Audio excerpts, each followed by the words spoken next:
The multidimensional rifts caused by Dr. Cortex and the jagged hunger of Pac-Man's appetite had warped the fabric of reality, creating a strange, swirling nebula where ancient civilizations collided. Among the debris of this chaos stood a man known as the Tracker. He was a Native American warrior of the high plains, a wanderer whose spirit had been snatched by the quantum collapse. Beside him, an unlikely but loyal duo watched the horizon: Crash Bandicoot, spinning in impatient circles, and Pac-Man, who blinked neon yellow in the desert heat, constantly chomping at the floating digital ghosts that drifted through the air. "The path is fractured," the Tracker said, his voice deep as the earth. He traced a symbol in the sand, a map of 4 worlds stitched together by fate. The Arabian Sands. Their journey began in the shimmering dunes of Arabia. The Tracker moved with silent grace, reading the constellations of a sky that held 3 moons. Here, they faced a sultan of shadows who commanded mechanical jinns. Pac-Man devoured the power pellets hidden in the sultan's ornate vases, growing to a colossal size to chomp through barriers of solid gold, while Crash used his spin attack to fend off waves of clockwork scimitars. The Tracker led them to the heart of the oasis, a mystical relic that stabilized the shifting sands and allowed them to pass through a portal hidden in a whirlpool of starlight. The mysteries of India. They emerged into a rainforest choking with the scent of jasmine and ancient incense. The temples here were built of living stone, carved by giants. They had to navigate a labyrinth of swinging pendulums and traps designed by sages long forgotten.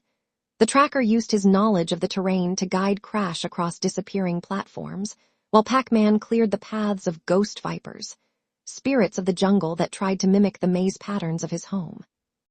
At the peak of the tallest ziggurat, they recovered the Lotus of Time, which hummed with the energy needed to anchor their reality.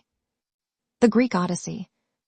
The final stage of the continental drift brought them to the jagged cliffs of a Greece that existed between myth and history.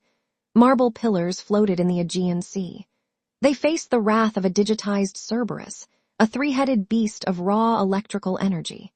The Tracker stood at the prow of an ethereal ship, using his staff to deflect lightning bolts, while Crash bounced off the Hydra's heads. Pac-Man, fueled by the energy of the Mediterranean sun, turned into a blazing sphere of light, colliding with the mechanical monster and shattering its code into harmless fragments. The return of the Hawaiian island. With the relics collected, the map pointed toward the center of the ocean. A massive, bioluminescent island rose from the depths, an ancestral sanctuary that had been displaced during the universal crash. As they stepped onto the black volcanic sand, the air smelled of rain and burnt cedar. The island was a sacred tether.